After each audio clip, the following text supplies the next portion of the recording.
বিজিবির নজরদারি কেমন দেখছেন সীমান্তে, বিস্তারিত জানাবেন। দেবাশিস, বেশ কয়েকদিন আগে থেকে অর্থাৎ ঈদের আগে থেকেই একটা গুঞ্জন শোনা যাচ্ছিল যে ভারতের অভ্যন্তরে অর্থাৎ সীমান্ত এলাকার বেশ কয়েকটি জায়গায় অর্থাৎ মালদহ, দক্ষিণ দিনাজপুর এবং অন্যান্য যেসব জেলা রয়েছে ভারতের, সেই সব জেলাগুলোতে বেশ কিছু মানুষকে জড়ো করা হচ্ছে এবং তাদেরকে বাংলাদেশে ঠেলে দেওয়ার জন্যই মূলত জড়ো করা হচ্ছে এমন সংবাদ পাওয়া যাচ্ছিল। কিন্তু ঈদের পরে আসলে পরিস্থিতিটা ভিন্ন রকম ভাবে স্পষ্ট হতে থাকে। বিএসএফ প্রতিনিয়তই বিভিন্ন সীমান্ত দিয়ে প্রতিদিনই চেষ্টা করছে বাংলাদেশ অভ্যন্তরে কিছু মানুষকে ঠেলে দেওয়ার।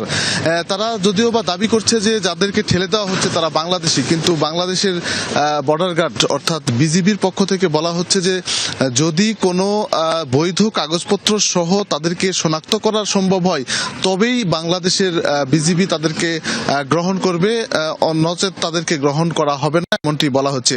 গতকাল চাঁপাইনবাবগঞ্জের যে ঘটনা, সেই ঘটনার পরে কিন্তু আজকে নতুন করে আবারও তার পার্শ্ববর্তী একেবারেই নওগাঁর সাপাহার উপজেলার হাপানিয়া সীমান্তে এখানে 17 জনকে বাংলাদেশে ঠেলে দেওয়ার চেষ্টা করেছে বিএসএফ। যদিও সকাল 7:30টার দিকে এই ঘটনা জানতে পারার পরেই বিজিবির পক্ষ থেকে বাধা প্রদান করা হয়েছে এবং এই 17 জনকে এখন শূন্য রেখায় রাখা হয়েছে। বিএসএফ তারাও সরিয়ে নেয়নি, বিজিবিও তাদেরকে ঢুকতে দেয়নি।